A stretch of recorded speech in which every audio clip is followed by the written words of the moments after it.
soy la doctora Marilena Manizona, trabajo con el y bueno, junto con el día de hoy vamos a tocar el tema de fisiopatología del ejercicio. La pregunta es, ¿quiénes hacen ejercicio? Van al gimnasio, levanten la mano. ¿Nadie? A veces. A veces 1, 2, 3, 4, a veces 5. ¿Alguien más? ¿Nadie? Ya. 4. O sea, son poquitos los que van al gimnasio. ¿Por qué no lo hacen? ¿Falta de tiempo? Sí. Básicamente, ¿no? Ya. Vamos a hablar un poquito de la fisiopatología del ejercicio y a ver por ahí si despertamos interés como para empezar a hacer ejercicio. ¿Ya?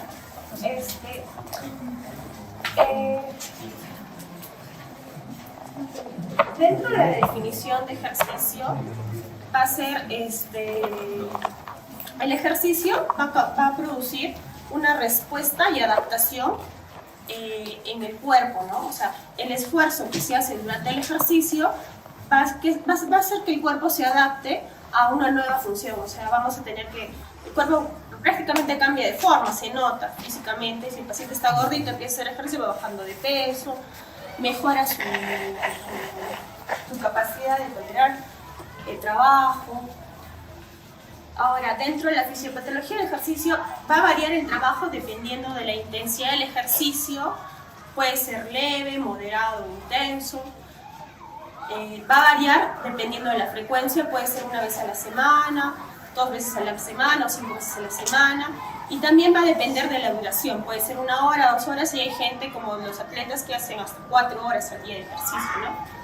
Y otros aspectos que pueden cambiar van a ser la dieta y la herencia genética. No es lo mismo un niño que tenga padres atletas o un niño que sus papás también sean sedentarios, ¿no? Entonces, esos aspectos van a influenciar en el ejercicio. Entonces, la actividad física se va a definir como cualquier movimiento corporal producido por el músculo que tiene como resultado un gasto energético. Sin embargo, el ejercicio o entrenamiento es una actividad física estructurada, repetitiva, con el propósito de mantener o mejorar algún componente de la forma física. ¿Ya?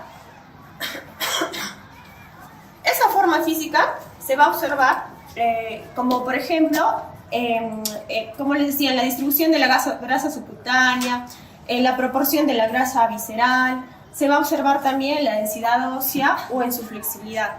Ahora, si el paciente hace ejercicio, va a mejorar su fuerza isométrica, su fuerza explosiva, su resistencia muscular. A nivel neuromuscular, al paciente también se van a notar cambios en el equilibrio, en la coordinación y en la velocidad del movimiento. Además de que también se van a notar cambios en la frecuencia cardíaca y en la función pulmonar. Otra cosa que también es importante decirles es que no es lo mismo, el gasto energético yo parada acá es 1 MET, ¿ya? O sea, solamente respirando es 1 MET. Pero si yo voy caminando, de repente es 4 MET, 5 MET. Ahora, si yo estoy haciendo trabajo de oficina, estoy haciendo mi consulta, varía el gasto energético haciendo 5 MET. Ahora, si yo me voy a correr, aumenta. O sea, ¿cuánto llega a ser los MET? Por lo menos llega a ser a 8 MET, 9 MET. Esto que yo estoy acá parada, caminando, ya es un consumo energético bajo.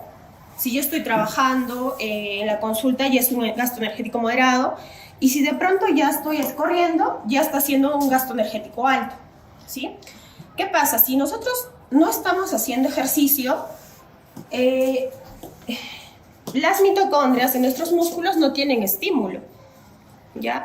Y al no tener estímulo, ¿qué pasa? Que justo las mitocondrias son las que van a producir la energía para hacer esas actividades, ¿ya? Entonces, si las mitocondrias no están activas, entonces el día que yo quiera correr y solamente estoy de pronto solo sentada, el día que yo quiera correr no me va a dar la energía como para sostener esta actividad, ¿sí? Entonces, la mayoría de pacientes que vienen a consulta de rehabilitación vienen por un motivo que es dolor articular. Entonces, ellos dicen, mire doctora, yo sí puedo caminar, pero cuando voy a subir las gradas ya me duele. Le toma su radiografía, le tomas de repente su ecografía de rodilla y no encuentras nada, o sea, no hay nada. Entonces, ¿ustedes qué dirían? ¿Está sano o está enfermo?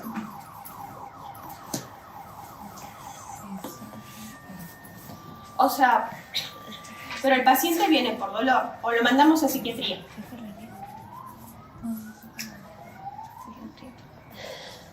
Entonces ahí te vas dando cuenta que en realidad ese paciente sí, la verdad que es cierto.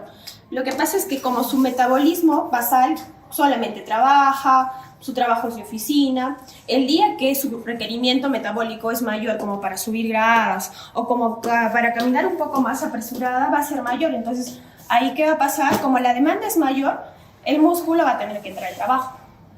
¿Y qué pasa si cuando entramos nosotros en trabajo? Cuando hacemos ejercicio de la noche a la mañana. Duele, ¿no es cierto? Entonces, como el paciente ya viene con dolor, nosotros entendemos que tiene, pues, justamente sedentarismo. Entonces decimos, su causa del dolor es el sedentarismo.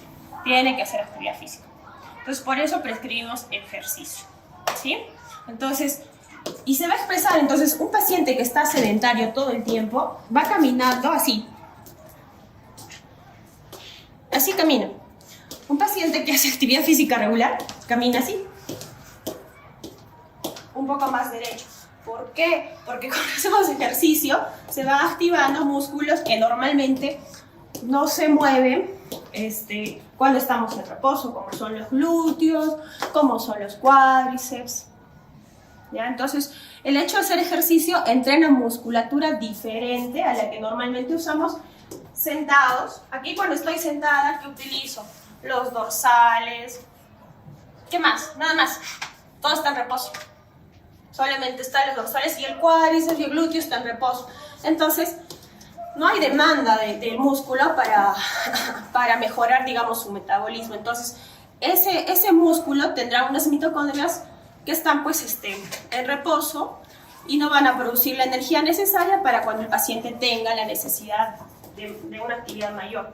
Entonces, la actitud física no solamente se va a observar, o sea, no solamente se va a ver en relación a su estatura, su composición corporal, sino también se va a observar en relación a su resistencia muscular. No es lo mismo que un paciente te pueda tolerar caminatas de 4 horas, como los que hacen senderismo, como los pacientes que no caminan ni media hora y ya les duele. O sea, hay gente que hace senderismo 4 horas no le duele y hay gente que camina 30 minutos y ya le duele. Ni hablar los niños tampoco están haciendo ejercicio. O a nivel cardiorrespiratorio, subes gradas, ya se te sube la presión arterial, ¿no? Y en reposo, estás tranquilo. Y a nivel metabólico, si no haces ejercicio, igual. Hay una resistencia a la insulina, ¿no? Que ustedes ya conocen por aquí. Entonces, hablando de las vías energéticas, vamos a tener dos metabolismos de las vías aéreas. Unos que son aeróbicos y otros que son anaeróbicos. Los aeróbicos van a necesitar entrenamiento y consumen preferentemente grasas e hidratos de carbono. Y los anaeróbicos generalmente consumen glucógeno, que se almacena en el cuerpo. Entonces el glucógeno lo puedes almacenar y si es que no estás consumiendo, de pronto no estás haciendo ejercicio, tu vía, digamos, de energía generalmente va a ser a partir de glucógeno. Entonces, quieres caminar un poquito más, vas a tener hambre, ¿no? Pero si empiezas a entrenar, haces ejercicio, tu consumo energético va a ser más ¿de dónde? De las grasas, ¿no? Entonces es ideal hacer ejercicio para que también ahí vaya variando nuestro consumo energético. Ahora, a nivel celular, ¿qué está sucediendo?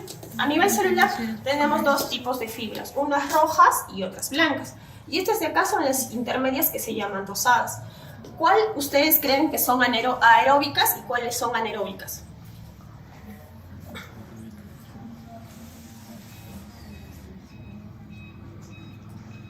¿De qué color son las aeróbicas y de qué color son las anaeróbicas? Las aeróbicas son las blancas. Las aeróbicas tienen más contenido de mitocondrias. Las más oscuras. ¿Cuál? ¿Las rojas o las blancas? ¿Dónde están las mitocondrias? ¿Las miran? ¿No las llega a mirar?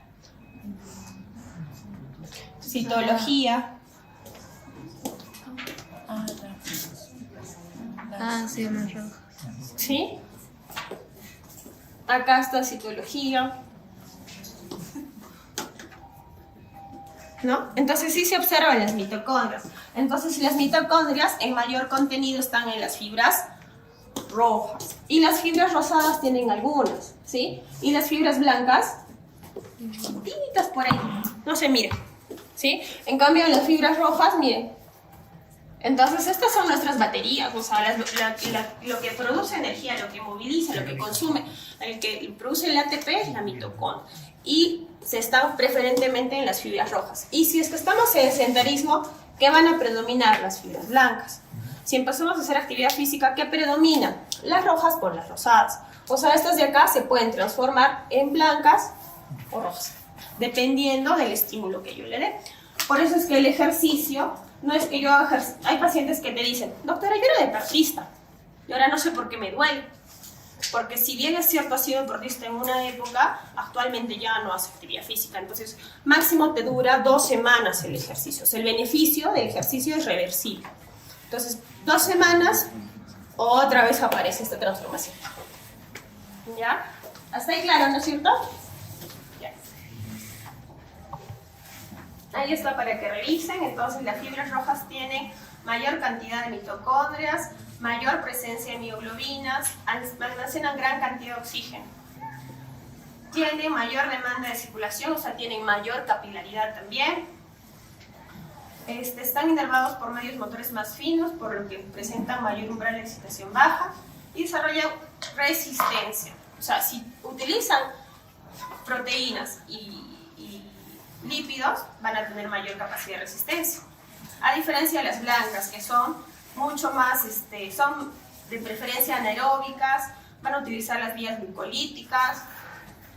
La diferencia es que son un poquito más veloces. ¿Ya? Y predominan más en miembros superiores, porque los que hacen más trabajo de resistencia van a ser las piernas y no tanto los brazos. Entonces, todos los músculos van a tener la misma van a tener diferente composición de fibras musculares. En miembros inferiores hay rojas y blancas, pero predominan las rojas porque hacen más resistencia. Y en miembros superiores también hay rojas y blancas, pero predominan las blancas porque no hay tanta resistencia, ¿sí? Entonces, el estímulo hace que cambie la composición de la fibra muscular. En este caso, si yo empiezo a hacer ejercitación en brazos con pesas, va a aumentar la cantidad de fibras rojas. Entonces, ¿qué va a pasar? Que ese médico que está haciendo ejercicio rinde mejor que el otro médico que no está haciendo ejercicio. El médico que hace ejercicio da mejores exámenes porque tolera más carga mental que el médico que no hace ejercicio. Entonces, sí hay un cambio, o sea, el metabolismo del cuerpo va cambiando. Entonces, los beneficios del ejercicio a nivel metabólico: aumenta el consumo de oxígeno porque aumenta la cantidad de mitocondrias. Por lo tanto, si aumenta la cantidad de oxígeno, aumenta la capacidad del cuerpo de utilizar oxígeno. De nosotros, de todo el oxígeno que consumimos, no lo utilizamos el 100%. ¿Cuánto utilizamos?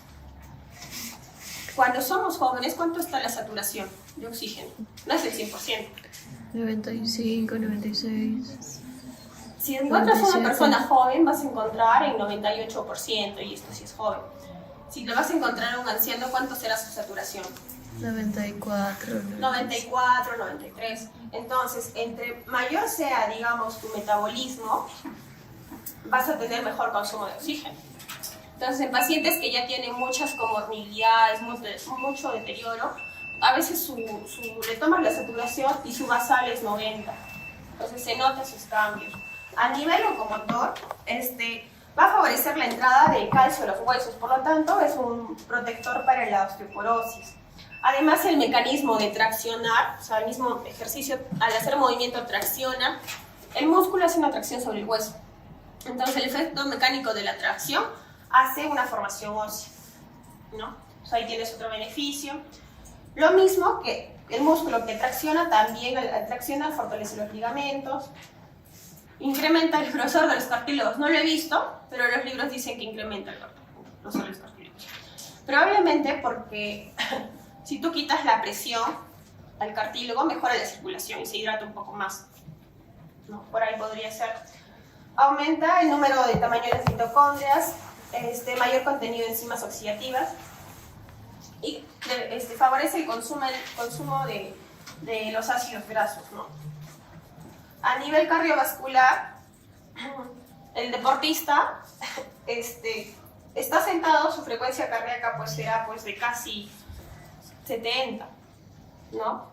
Una persona que es sedentaria, su frecuencia cardíaca en el basal es también 70, 80.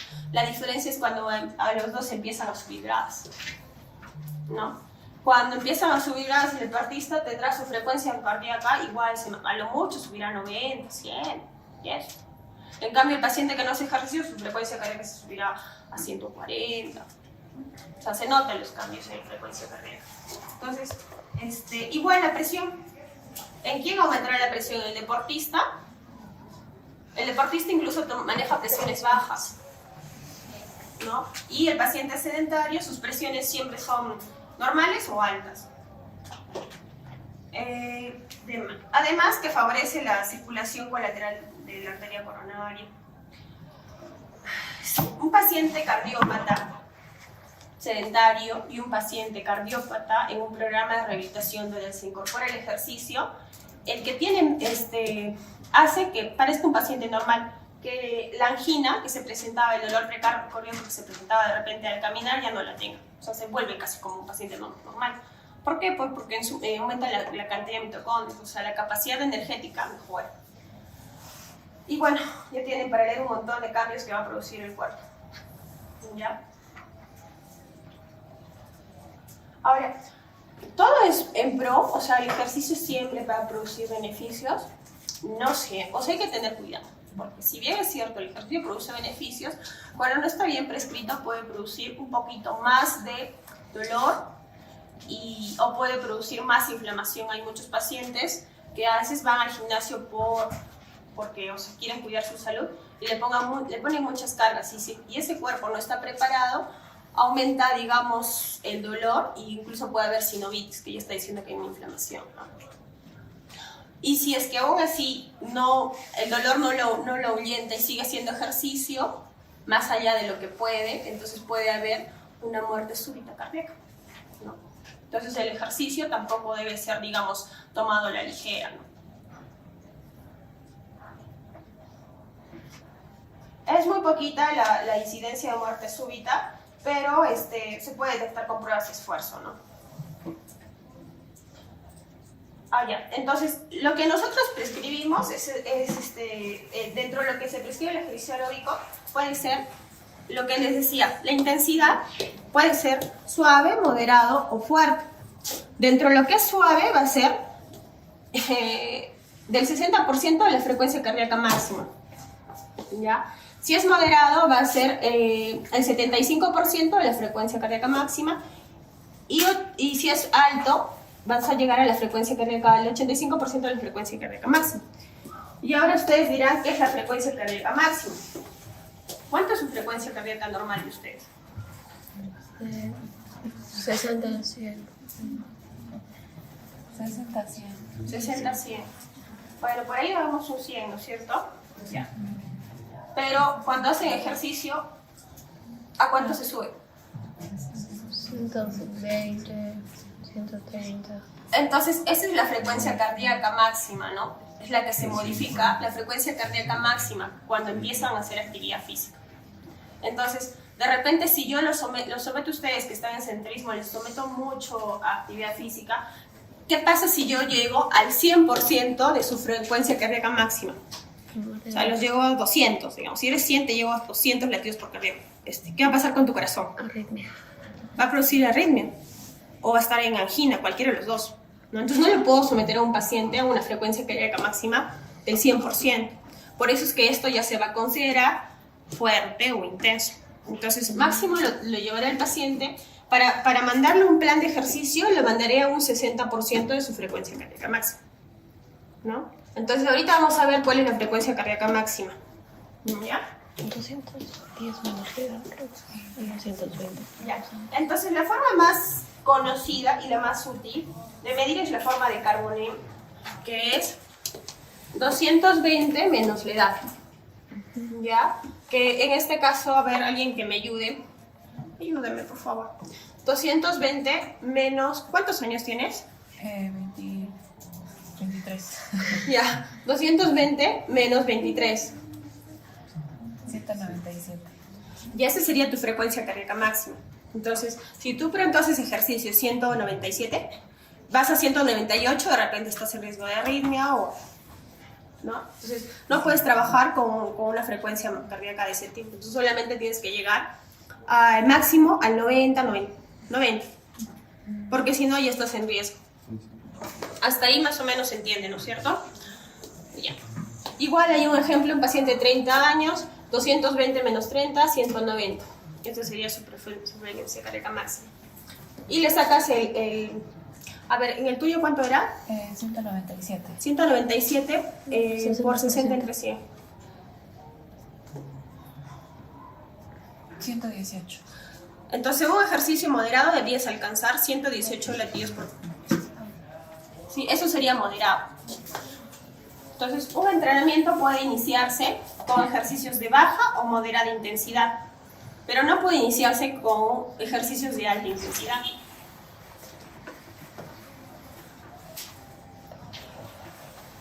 Ahora el entrenamiento, lo mínimo debería ser de 20 a 30 minutos, 5 veces a la semana.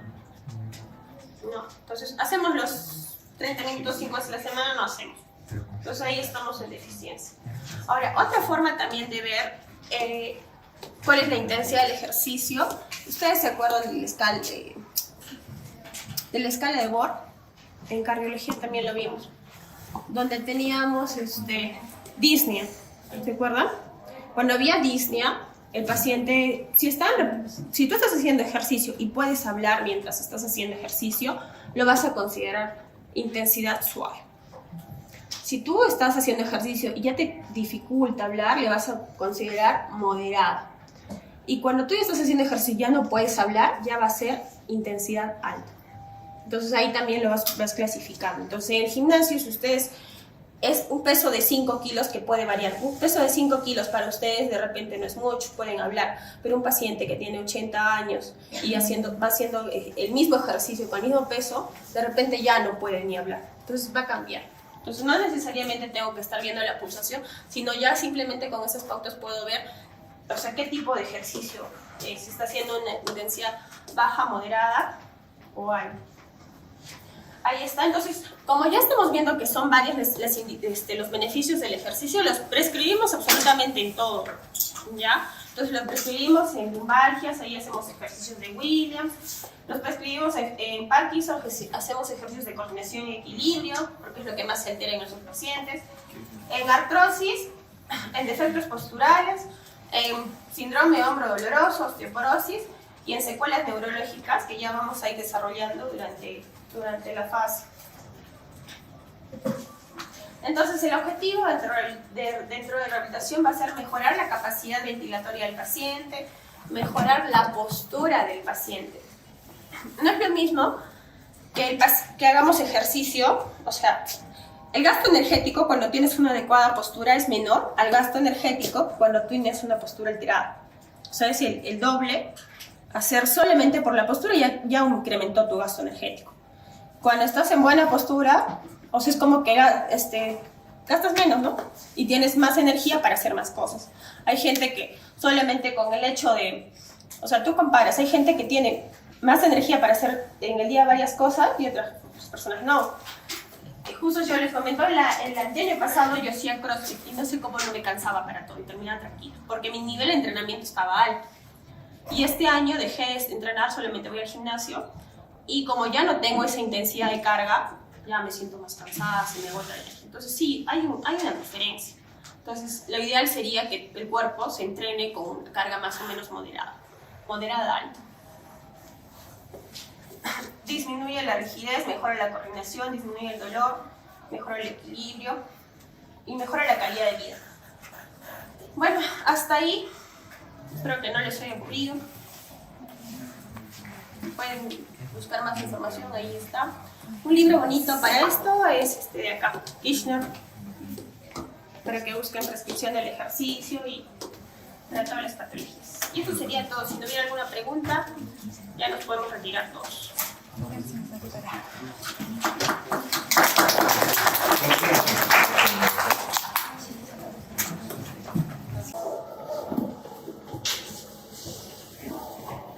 La médula espinal.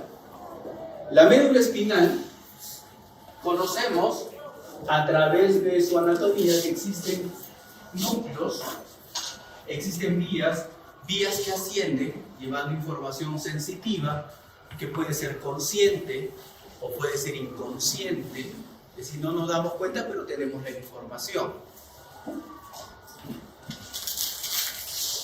Vías descendentes como la vía piramidal que se encarga de el movimiento voluntario. Bajan vías que vienen del tronco cerebral que tienen que ver con las vías extrapiramidales que se encargan del ajuste del tono muscular, de la tensión que se requiere para ejecutar un movimiento. ¿Correcto? Entonces, aquí también, dependiendo del nivel de erección, existen síndromes motores. Por ejemplo, el síndrome de Bronce-Quart.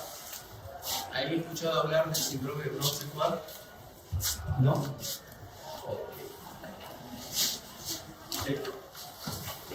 Bien. Ahora, durante muchos años se consideró a la médula espinal como lo que les había dicho, un área de paso, un área donde suben vías sensitivas y sensoriales y donde bajan vías que tienen que ver con el movimiento voluntario, ¿sí? Y también un área donde tiene que ver con la parte del arco reflejo, coordinando con neuronas periféricas de tipo sensitivo, como motor, sea alfa, sea gamma.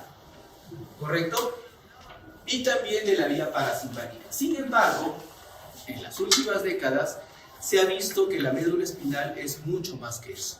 Hay algo que se llama central generadora de patrones. ¿Qué cosa es la central generadora de patrones? Son redes neuronales que procesan información sensitiva, información motora y también de las llamadas interneuronas. ¿Qué cosa es una interneurona? Una interneurona es una neurona que inicia y empieza en la médula espinal. Se puede referir a un mismo nivel o coordinar diferentes niveles medulares. Entonces, esta central generadora de patrones puede establecer ciertos patrones de movimiento que tienen cierto nivel de independencia con respecto a la vía periférica o a la vía encefálica. Y se han hecho pruebas, por ejemplo, cortando la vía, haciendo una sección medular alta, por ejemplo, con gatos. Sí, o sea, cortando la información que viene del cerebro, generándole una cuadriparesia, y a partir de eso hacer un proceso de rehabilitación, como por ejemplo ponerle un arnés de suspensión con una banda rodante. Y se ha visto que con el tiempo, con el movimiento repetitivo, estos gatos, pese a no tener comunicación encefálica, pueden volver a tener el patrón de marcha. ¿Sí? Más adelante vamos a ver, por ejemplo, robots que se han incorporado al sistema de rehabilitación, que lo que hacen es suspender a la persona parapléjica en un arnés, ¿sí? Colocarle un exoesqueleto y hacerlos caminar para intentar restablecer el patrón de marcha. Lo que se está estimulando ahí es la central generadora de patrones. ¿Correcto? Entonces, la médula espinal es mucho más grande. Aquí tenemos un gráfico que nos representa un poco la función en relación al movimiento. ¿De qué se encarga la médula espinal? De establecer algunos patrones de movimiento, modular la marcha. La parte periférica, la ejecución de la misma. la parte encefálica, de tomar la decisión de caminar, ¿sí? De procesar en qué condiciones, bajo qué condiciones y contextos voy a caminar y finalmente mandar la orden de ejecutar. Aquí se genera el patrón y aquí se genera la ejecución, ¿sí? Son niveles del movimiento. Bien, acá tenemos diversas causas que pueden generar daño cerebral que genere un síndrome de tipo neuromotor. Tenemos infecciones cerebrales, neurotoxinas, tumores cerebrales, trastornos cerebrovasculares, que es todo un mundo, factores genéticos, traumatismos encefalocraneanos, etc. Hablemos de las lesiones encefálicas del cerebro. Okay. ¿Cuáles son las tres causas principales? Los accidentes cerebrovasculares, que más del 60% de los sobrevivientes genera problemas de discapacidad severa. Los traumatismos encefalocraneanos con sus hematomas subdurales que pueden provocar daño local o daño renal difuso. Las parálisis cerebrales o infecciones. En cuarto nivel, por ejemplo, vienen los tumores. En el Perú, esta es la incidencia y prevalencia, es una incidencia y prevalencia alta, es la principal causa de daño cerebral en el adulto con discapacidad neuromotora. Ahora, ¿por qué es así? ¿Por qué los accidentes cerebrovasculares? Porque, como ustedes ya saben, el cerebro prácticamente es un tejido que vive por el oxígeno. No tiene otra manera de procesar, de generar ATP. ¿Sí? Entonces, si bien es cierto, el cerebro pesa alrededor del 2% del peso corporal total, aproximadamente 1.4 kilogramos, recibe hasta el 20% del gasto cardíaco, es decir, un alto.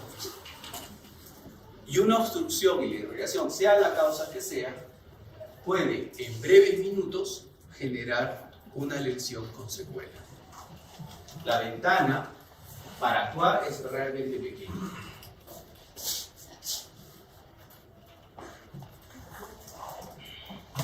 Ahora, esto es simplemente un gráfico a tener en cuenta. Para quienes, ustedes en poco tiempo van a empezar el internado, ¿no es cierto? Y de ahí el CERUMS, ¿sí? Entonces, esta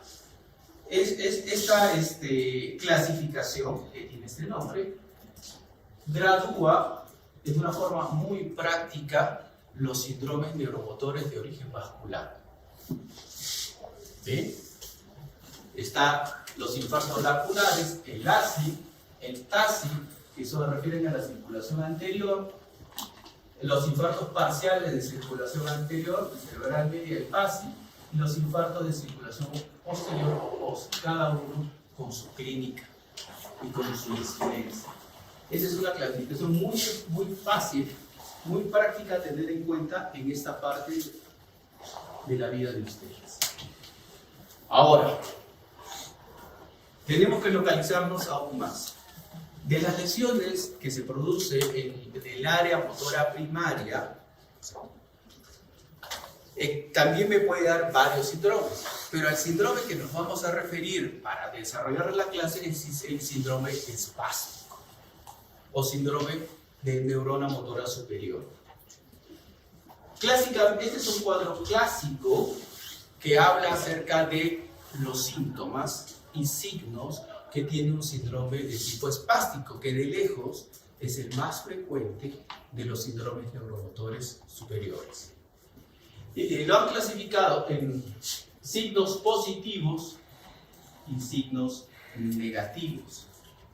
Ahora, signos positivos no es porque son signos que favorecen al paciente y signos negativos que desfavorecen. No es ese el concepto de positivo o negativo. El signo de positivo es porque la función alterada está exacerbada. Y por el contrario, los negativos es que la función está inhibida. Por ejemplo, dentro de los signos positivos, el más representativo es la espasticidad. ¿Qué cosa es la espasticidad? ¿Tienen algún concepto? No como síndrome, sino como signo clínico. ¿Qué cosa es la espasticidad? No necesariamente tiene que ser un concepto académico, sino de lo que ustedes entienden o recuerdan. Sarela, rigidez. Ok. ¿Qué más? ¿Algo más? Ya, primero, cuando hablamos de espasticidad, hablamos del gran mundo de alteraciones del tono muscular. ¿Qué cosa es el tono muscular?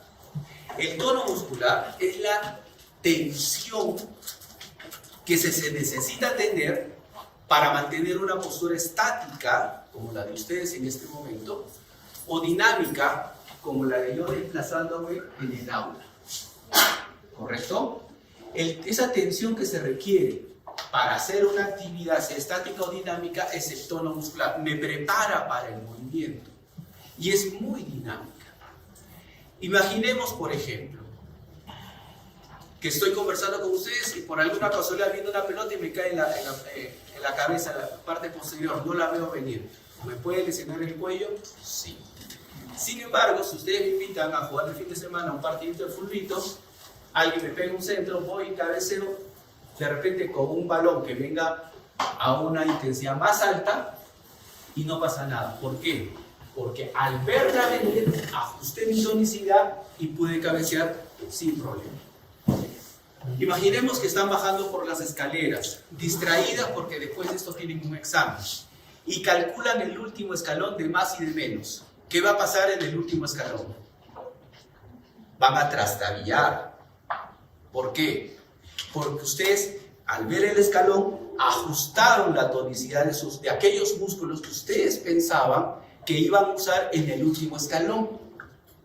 Pero al no ser utilizada, porque vino otro movimiento, un escalón de más o de menos, tuvieron que utilizar otros músculos que no tenían ese ajuste y trastabillaron.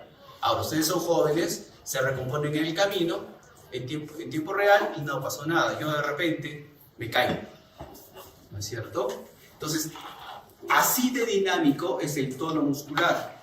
Y el tono muscular no viene por la vía piramidal, viene por la vía extrapiramidal. No utiliza las motoneuronas alfa que utiliza la vía piramidal para la contracción voluntaria, utiliza las motoneuronas de tipo gamma, que se encargan del ajuste del tono muscular. Entonces, dentro del mundo del tono muscular, hay lesiones que van hacia abajo, el tono muscular, la flacidez, por ejemplo, la hipotonía, y hay síndromes que exacerban el tono muscular. Por ejemplo, la espasticidad, que tiene sus propias características.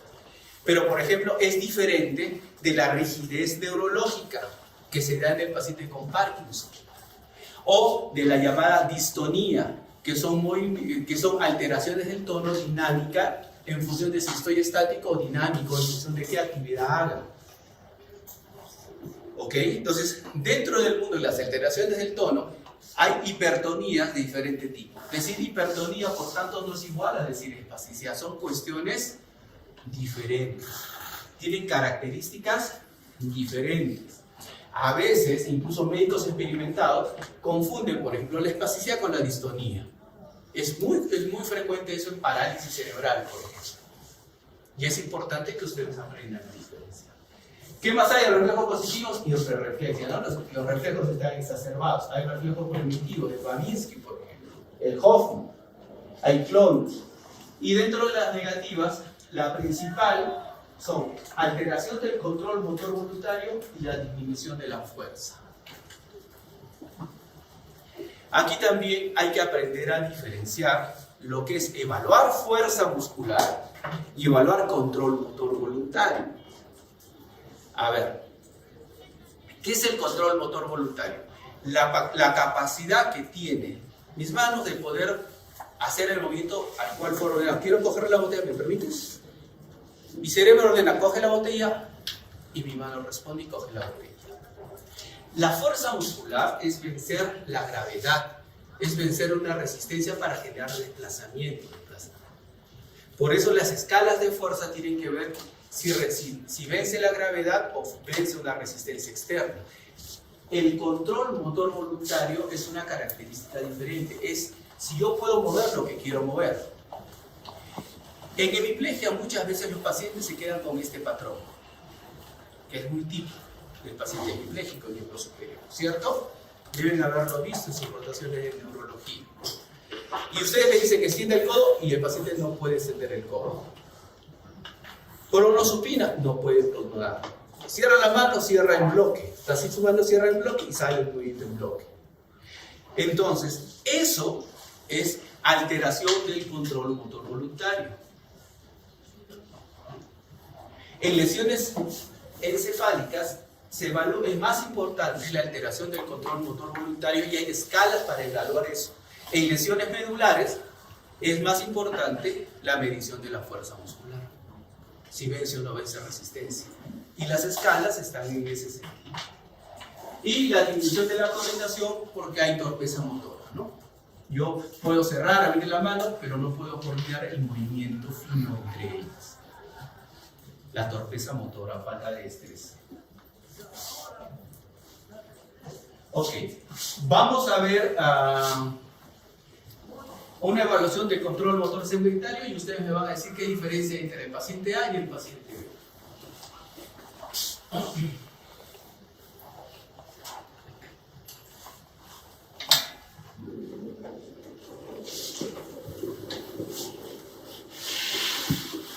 Ahí no se escucha la voz, pero lo que se les está la indicación que se le está dando a los pacientes es que ejecuten diferentes movimientos, tanto del hombro, del codo, como de la mano.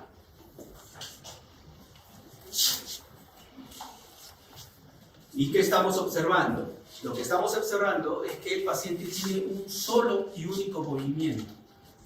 Es un movimiento en bloque, hombro, codo, muñeca, mano, que es hacia la flexión. Eso se llama una sinergia flexora.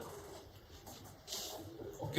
Es una cadena patológica, correcto, donde el tono se incrementó y ha adoptado este movimiento. Y él tiene la capacidad voluntaria de mover, tiene un control motor de la sinergia, pero solo de la sinergia. No tiene capacidad para hacer ningún otro movimiento. Tiene un control motor grueso. Básicamente, control motor de la sinergia. Ahí eso no es fuerza muscular. ¿Correcto? Es control motor voluntario. Y vamos a ver el otro paciente.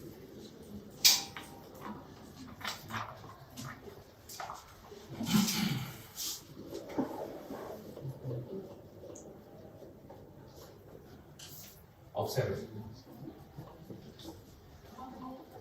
Se le pide que doble el codo, flexión, se le pide que extiende el codo. Se le pide que rote el argumento, la rotación interna la tiene, la rotación interna la tiene. Hace pronosupinación incluso.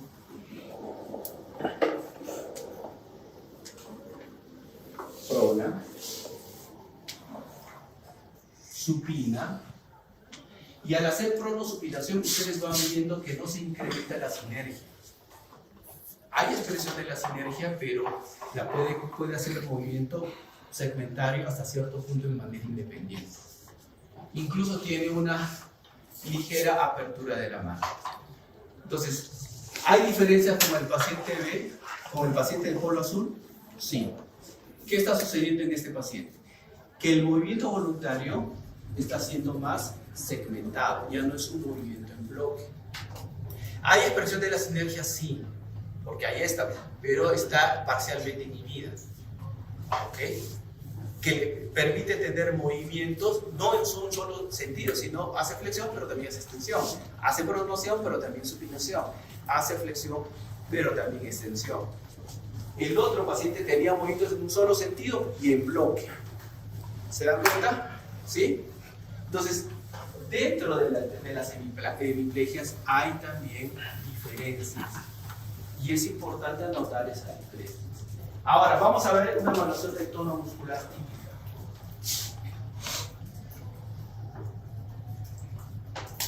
A esta niña estoy evaluándole la intensidad del tono.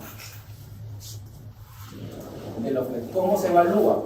se hace lo que se llama reacción contraria. Es decir, yo le extiendo el codo para sentir el tono de los flexores de codo.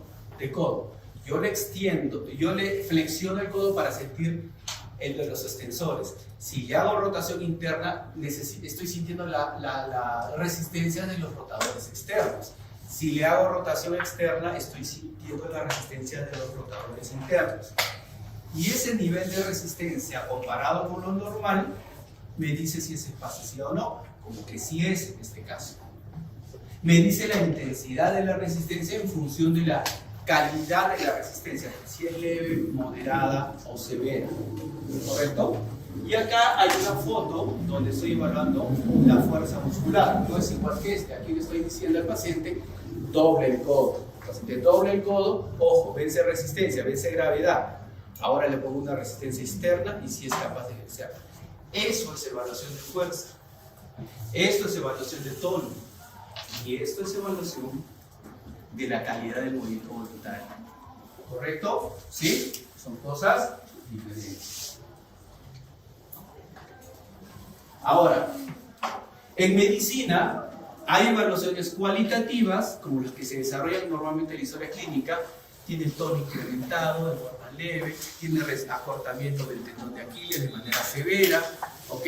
Esas son descripciones cualitativas que sirven para llevar un control del paciente en un centro hospitalario. Pero si yo quiero hacer un trabajo de investigación, con ese tipo de evaluación no puedo. Para ello se emplean las escalas. Las escalas miden un fenómeno determinado. Hay escalas que miden fuerza, hay escalas que miden control motor, hay escalas que miden tono muscular, dolor, etc. Estas son las escalas que yo puedo escoger para un paciente con síndrome neuromotora superior.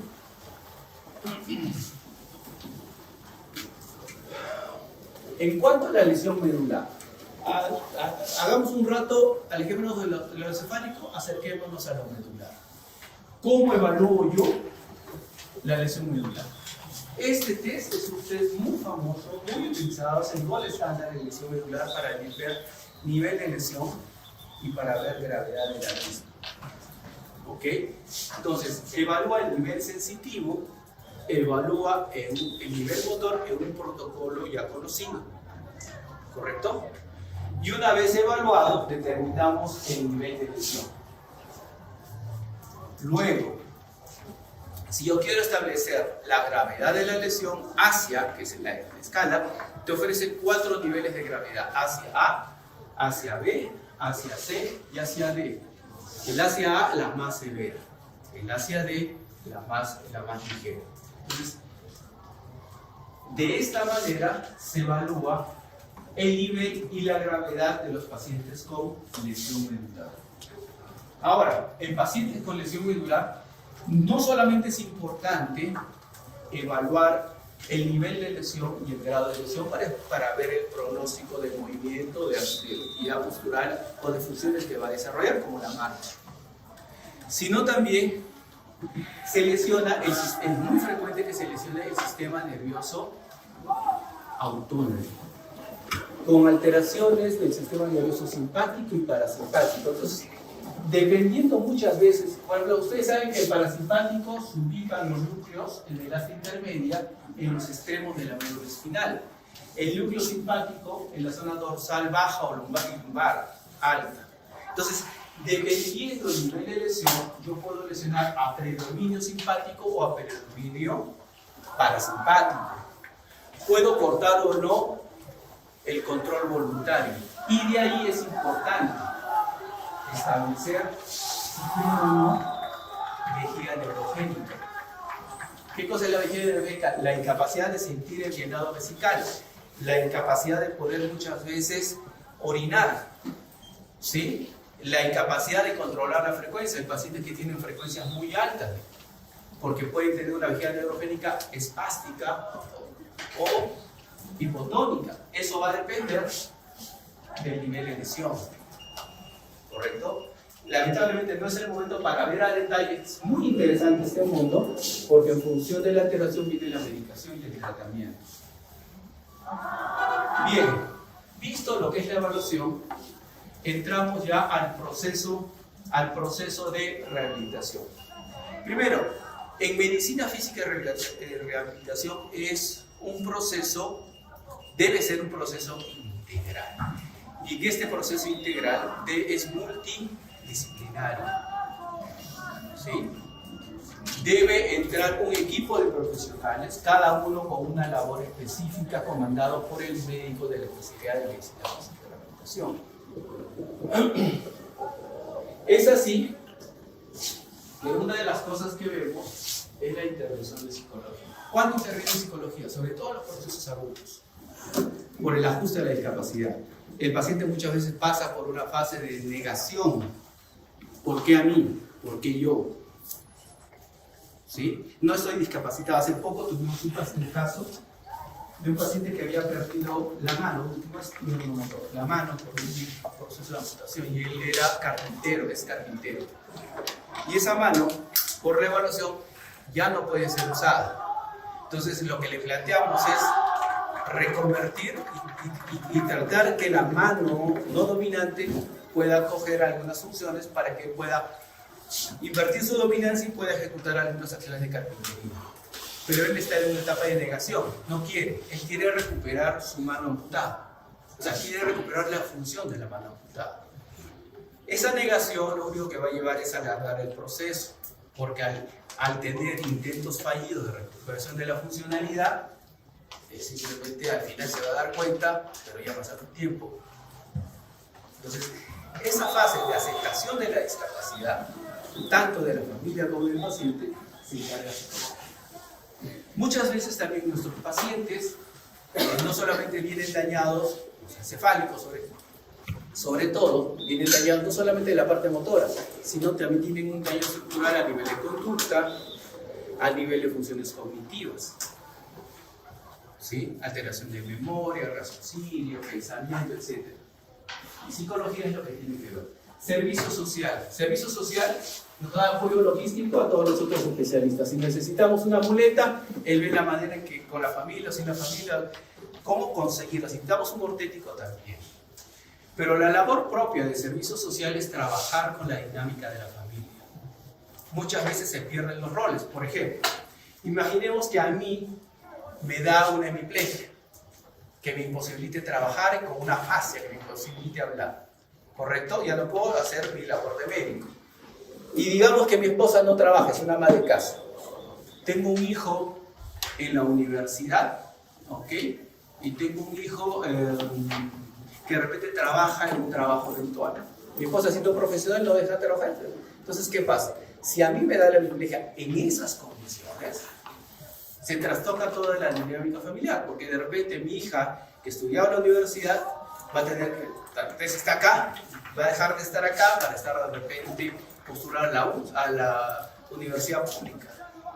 De repente mi hijo va a tener que trabajar para cuidarme. De repente mi esposa va a tener que empezar a trabajar porque alguien tiene que ganar dinero en casa. Entonces toda la dinámica familiar, los roles de la familia se trastocan. Cuando hay un paciente en estas condiciones, no solamente se enferma el paciente, sino también la familia. Servicio social se encarga de ayudar, a acompañar a este proceso a la familia. Y no solamente a la familia en sí misma, sino también al cuidador principal. Es decir, muchas veces en familia de clase media baja o baja, el cuidador de una persona con discapacidad severa es un familiar. Y generalmente, ¿quién es? La hija menor, ¿no? El soltero, o la hija, la madre, la hija que tiene hijos pero no tiene un esposo y está viviendo en la casa. Entonces la chantan de cuidador. El personal más vulnerable del grupo familiar. ¿Y qué pasa? Al comienzo todo el mundo se compromete, pero pasan las semanas, no siquiera digo meses, y van dejando la sola a esta persona. Y esta persona está 24/7. Si tiene esposo, comienza a tener problemas con el esposo, comienza a descuidar a los hijos. He visto casos que pierden el empleo porque continuamente llegan tarde, o a veces ausencia porque la mamá se complicó. ¿Sí? Entonces, una relación de 24/7, ¿qué sucede? Así haya mucho amor entre ellos, se va saturando. y se van maltratando entre ellos. Hay toda una patología del cuidador familiar. No estábamos hablando del cuidador rentado, que la persona técnica de enfermería que le pagamos un sueldo para que venga a cuidar. No, del cuidador familiar. Entonces, hay programas de asistencia al cuidador y quien se encarga de llevar servicios se va como el apoyo de psicología. Terapia física. Lo que se encarga de terapia física es de mejorar las deficiencias. Si tiene problemas de movimiento, tratar de sacarle los movimientos. Y si tiene problemas de espasticidad de tono incrementado, reducir esa espasticidad. Si tiene acortamiento, prevenir las complicaciones secundarias, por ejemplo, los acortamientos, las rigideces articulares, los acortamientos de partes blandas, ¿no es cierto? Se encarga de ejecutar las tareas que le indican. Terapia ocupacional es un especialista no muy conocido, pero que tiene una labor fundamental, que es aprovechar las cosas positivas que todavía tiene el paciente, evaluar lo negativo que tiene el paciente e ir incorporando lo que va adquiriendo el paciente. ¿Para qué? Para que el paciente pueda ser lo más independiente posible. Es decir, le genere estrategias como, por ejemplo, lo más básico, actividades de vida diaria, autovalimiento, que pueda cambiarse solo, que pueda vestirse solo, bañarse solo, comer solo. ¿Correcto? Entonces, atarse el calzado con una mano, por ejemplo. Ponerse el polo y no, con una sola mano. Entonces, esas estrategias las toma el terapista ocupacional y las emplea ¿para qué? Para la independencia funcional. ¿Ok? ¿Qué otras cosas, además de comandar el equipo, tiene que ver? El médico tiene que evaluar si las cosas, los problemas que tiene el paciente pueden salir adelante o no, o si necesitan alguna compensación, sea para la parte dinámica, caminar mejor, por ejemplo, o sea para la parte postural para evitar una complicación secundaria como un acortamiento de partes blandas. Entonces, la indicación de férulas, ortéticos, lo que llaman espinas irritativas. La espasticidad de la que hablábamos es un fenómeno que puede incrementarse en el tiempo, puede bajar en el tiempo, mantenerse. A veces, ¿por qué se incrementa? Por un dolor, por una infección urinaria, por estreñimiento, por problemas emocionales crónicos no resueltos. O sea, cualquier cosa de esas se llaman espinas irritativas. ¿Por qué? Porque van a servir de pretexto a la persona para poder incrementar la espasticidad. Eso incrementa la espasticidad. ¿Ok? En el camino pueden haber algunos programas de apoyo, ayudando al cuidador familiar, actividades informativas para capacitar al paciente o irlos incorporando progresivamente en deporte adaptado.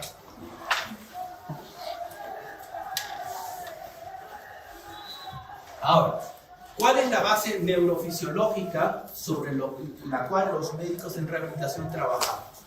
Hay un fenómeno que se llama neuroplasticidad. ¿Qué cosa es la neuroplasticidad? Es la capacidad plástica, la capacidad reactiva que tiene nuestro sistema nervioso para adaptarse a exigencias. Ahora, estas exigencias siempre son de orden patológico, por ejemplo la hemiplegia, no. También la neuroplasticidad interviene en cuestiones fisiológicas funcionales normales. Por ejemplo, terminan su internado, van al Cerú y los destacan o consiguen en Trujillo. En Trujillo tienen que aprender marinera. No saben marinera, ¿no es cierto? Viene el instructor y les enseña el paso. Ustedes ven al instructor, intentan el paso, les sale, no les sale, tienen que repetir. Y de pronto les sale el paso, pero tienen ustedes que estar concentrados. No pueden ir al compás de la música, el compás les gana. Y ustedes se miran los pies y el instructor dice, mira para arriba. Y ustedes o se miran los pies o miran para arriba, pero no puedes hacer las dos cosas, ¿cierto? Pero ¿qué pasa con el tiempo? Esos monitos se automatizan. Y esos monitos automatizados permiten otro paso finalmente. De tal manera que llega al final del internado a sus padres a visitarlos y ustedes están participando en el concurso de marinera, ¿no? Ustedes están bailando y están viendo en el estrado dónde está el novio, dónde está la mamá, el papá que los está viendo. ¿Correcto?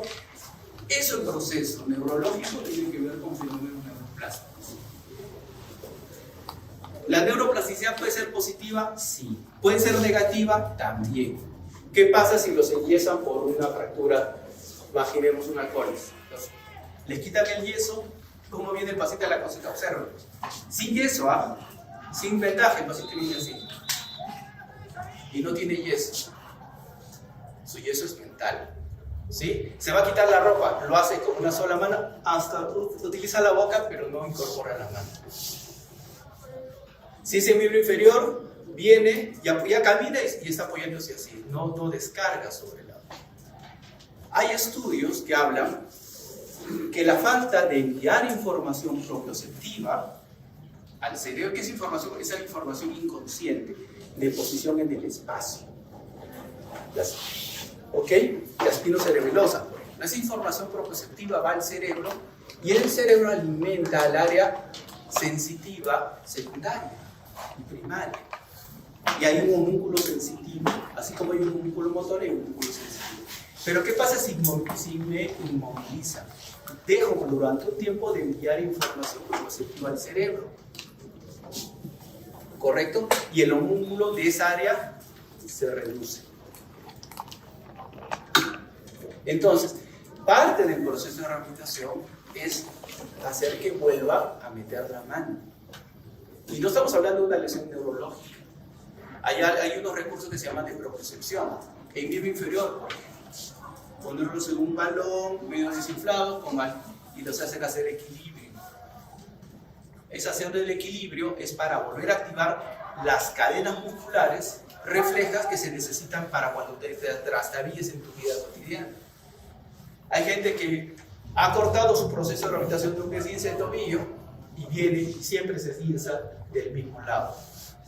Le evalúan, no hay nada del tobillo, pero siempre se esguinza. ¿Por qué? Porque la alteración de la propiocepción no ha sido estimulada. Entonces, esos son mecanismos de neuroplasticidad. ¿Ok?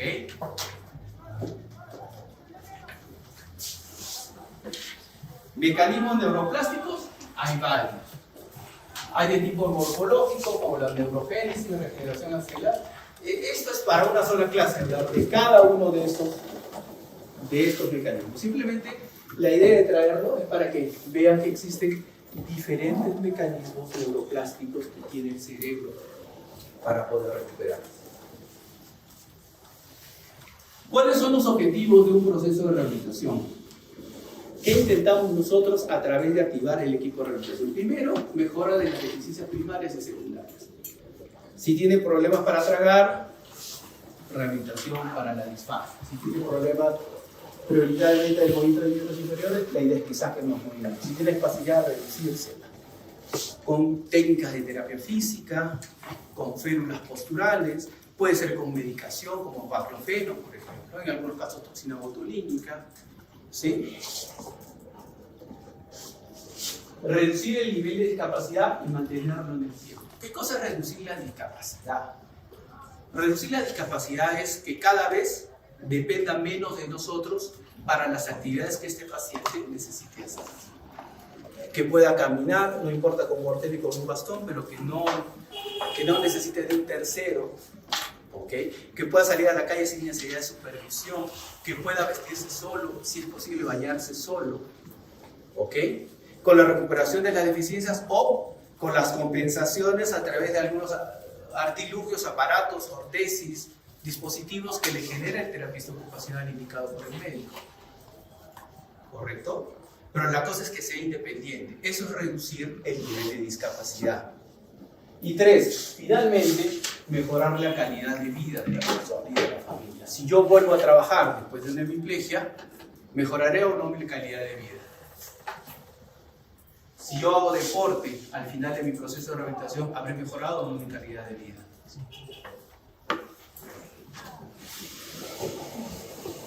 Entonces, en rehabilitación hay estrategias de intervención.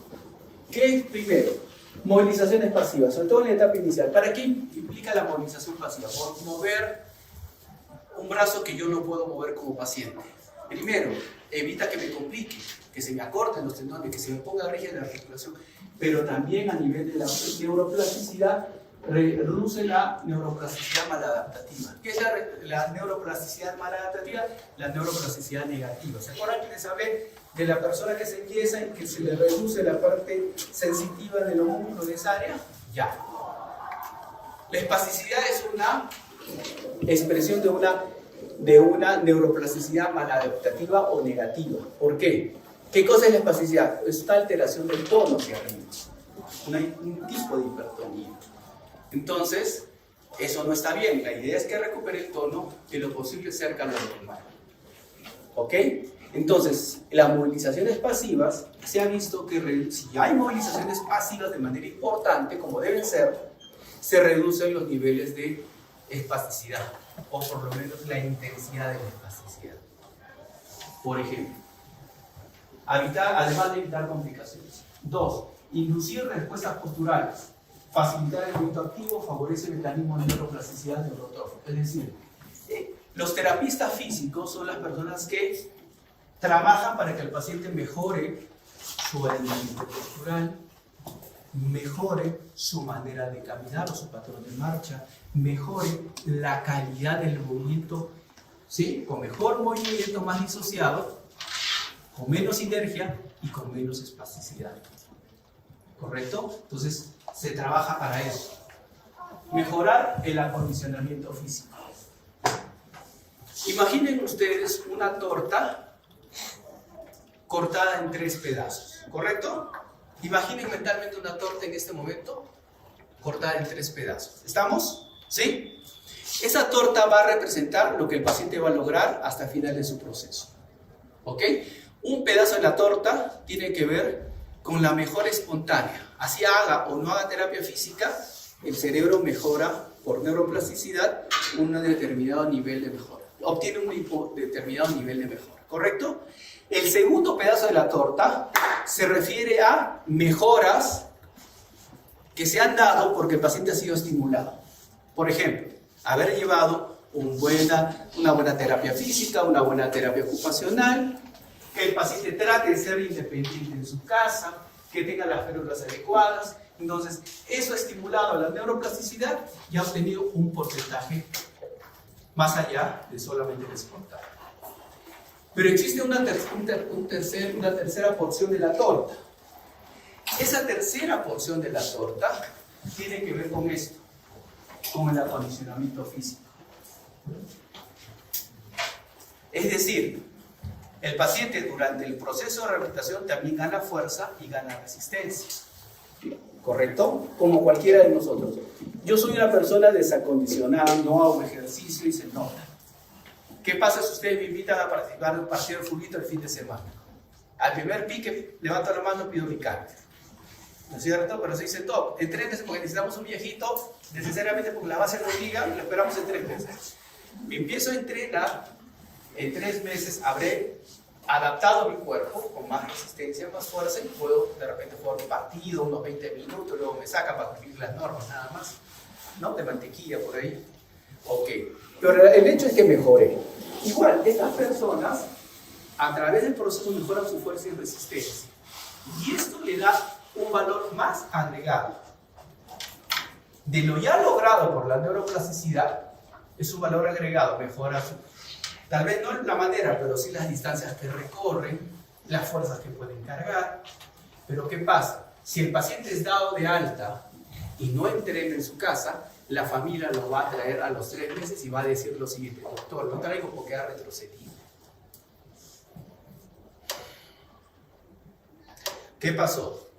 Lo que ganas por neuroplasticidad, sea espontáneo, sea a través de la terapia, eso ya no se pierde.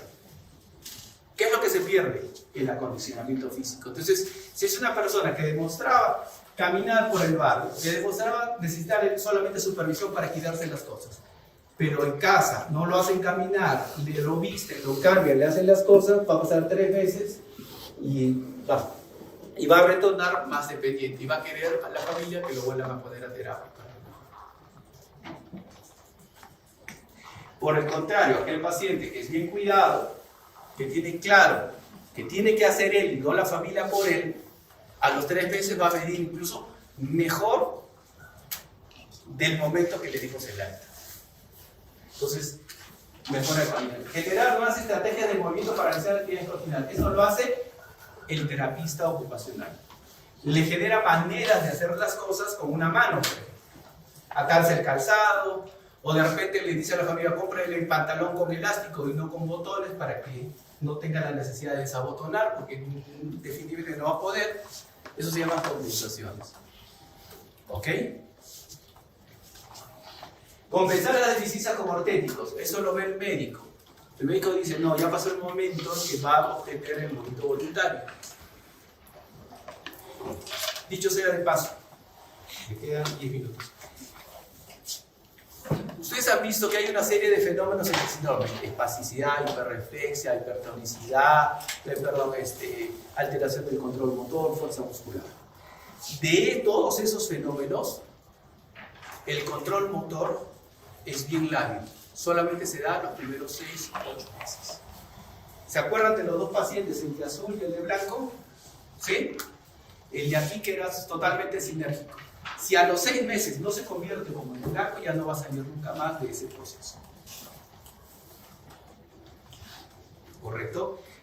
Yo puedo regular el tono, bajar la espasticidad, sí, a través de pastilla, bomba de baclofeno, puede aplicar la toxina botulínica, reducirle los niveles de espasticidad, sí. ¿Puede mejorar la fuerza de la resistencia? Sí. ¿Puede mejorar su equilibrio? Sí. Pero el nivel de control motor, eso sí, no rompe la sinergia, si no genera un movimiento disociado los primeros 8 meses, se va a quedar así toda su vida. ¿Correcto? Entonces, el médico, sabiendo esos tiempos, escoge el momento específico para poder mandar la indicación de ortéticos, de dispositivos de ayuda.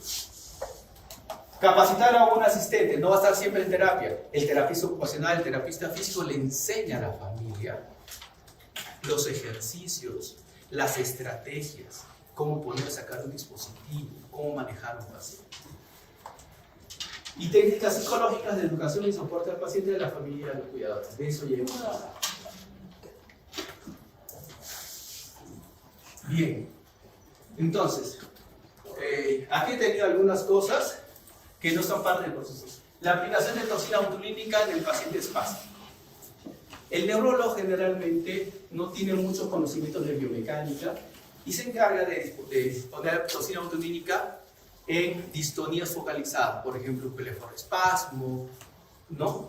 una tortícolis, un torticapus, ¿ok? Pero es el médico de rehabilitación que conoce de los mecanismos de biomecánica y es la persona más indicada o el profesional más indicado para poner toxina botulínica en pacientes espásticos con fines funcionales o de cuidado. La indicación de férulas, ¿ok?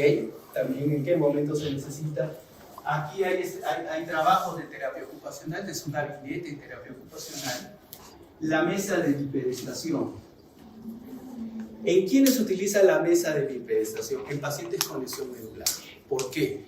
Porque en pacientes con lesión medular existe lo que llaman disautonomía, es decir, alteración del sistema nervioso simpático y parasimpático. ¿Sí? Acuérdense que esto controla la vasodilatación y la vasoconstricción de los vasos. Redistribuye el flujo hacia donde se necesita. Si ustedes acaban de almorzar, por ejemplo, tienen sueño, ¿por qué? Porque están en plena digestión. Entonces la sangre se les ha ido ahí y disminuyen el flujo cerebral, resulta que cabecean mucho. ¿Correcto? Entonces, ¿qué pasa? Eso se encarga, pero si eso falla, entonces, y si tú incorporas al paciente, el paciente se te puede desmayar, puede perder el conocimiento, porque no redistribuye el flujo. Entonces, hay que volver a reentrenar algunos aspectos del sistema nervioso simpático parasimpático. Entonces, estas son camas, pueden ser mecánicas o eléctricas, que permiten al paciente incorporarse de manera progresiva para que el organismo se vaya adaptando. Y así también en vejiga neurogénica. En vejiga neurogénica muchas veces el paciente le tiene sin orinar con una sonda permanente acá. Y a veces se comete la mala decisión médica de un momento a otro quitarle la sonda, ¿no es cierto? Al día siguiente, un globo vesical. Lo que se hace primero es, quiero empezar a trabajar la vejiga, una orden de función renal y si tiene infección o algo. Todo está bien, clampaje horario. Cada 3 horas, cada 4 horas. Si es un problema cervical, hay que estar monitorizando, sobre todo los primeros días, porque se disparan las presiones o para abajo o para arriba. Y se deja libre toda la noche. Entonces, para que se vaya acostumbrando otra vez al llenado vesical sin descompensarse. Y ahí me entero si el paciente tiene sensación paramiccional o no. ¿Ok? Si el paciente se descompensa o no. Y después ya viene el manejo vesical. Puede ser con cateterismo intermitente a un determinado horario, se redistribuyen los líquidos en determinada hora. ¿Ok? Es todo un manejo de lo que es vejiga neurogénica. Intestino neurogénico también. Se pierde la capacidad de defecar adecuadamente. Entonces se hace una reeducación siempre a la misma hora, siempre después de una comida importante, aumentándole la fibra, aumentándole estos ablandadores de heces, ¿correcto? Para que el intestino tenga más estímulo y se acostumbre, se reeduque de manera refleja a un determinado ritmo. Siempre, por ejemplo, después del desayuno, después del almuerzo. Cosas así. Y la parte sexual. Es difícil de tratar, pero es importante. Y ahí la parte sexual. Una cosa es el orgasmo, otra cosa es la erección, una cosa es la eyaculación y otra cosa es el orgasmo. Son fenómenos diferentes que se dan en simultáneo, pero son diferentes. Todo eso es abordado por el médico, o debería ser abordado por el médico de rehabilitación. ¿Correcto? ¿Qué queda acá? Terapias modernas, como juegos virtuales, como este robot se llama Locoma. Una casa Jocoma sueca, es un exoesqueleto externo, ¿ok? Que lo suspenden y al inicio es totalmente pasivo, para darle simplemente sensación de posición a la médula. Con el tiempo el paciente va generando fuerza y va generando. Y los sensores de la máquina captan eso y van dejando de hacer cierta fuerza y le permiten al paciente hacerlo. Entonces se convierten en activos asistidos. O sea, activo como paciente y soy asistido por el exoesqueleto. Y en la medida que gano más fuerza, menos intervendrá el equipo. Más se soltará el arnés, enfermedad más carga. Cuando ya hay más control, se le pueden también juegos virtuales. Por ejemplo, caminar en un bosque, que hay un bosque, un árbol. Entonces, camino de tal manera que evado el árbol, por ejemplo. ¿Correcto? Entonces, son robots que ayudan al proceso de rehabilitación. ¿Ok? Ya faltan unos minutos, un par de minutos. Solamente quería mostrarles un paciente. Opa, ¿qué punto de cabeza? Ya imaginen que también es un paciente que tiene 2 meses de evolución después de una ACV. Es un paciente que empieza a segmentar el movimiento. ¿Cómo me doy cuenta? Que tiene un esbozo de extensión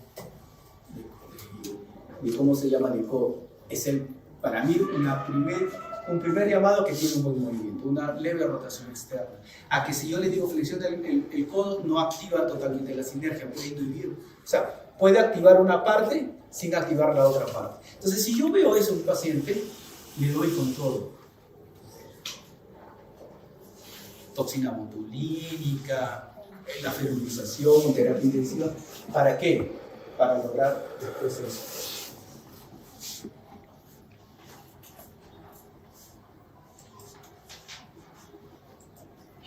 Ahora, no sucedía eso. Entonces, es un paciente que es cierto, tiene compensaciones hacia la mayor parte con la izquierda, pero ya está integrando la mano derecha en la actividad. La está metiendo. En esas condiciones, en el hospital, usualmente le damos de alta. Pero si podría seguir haciendo terapia, vemos cómo con el tiempo puede ir mejorando esas actividades. Si este paciente le damos de alta y a los 3 meses le hacemos todo y lo tenemos abandonado ahí, va a llegar como al principio, muy cercano. Sin embargo, si este paciente es muy estimulado como que lo fue, va a llegar con muchas mejores condiciones de funcionalidad. Entonces, bien, eso es lo que le quería traer el día de hoy. En 1 hora no se puede hablar de todo el mundo de lo que es la neurorehabilitación. Espero que me haya podido entender y le sirva para su próximo internado. Gracias.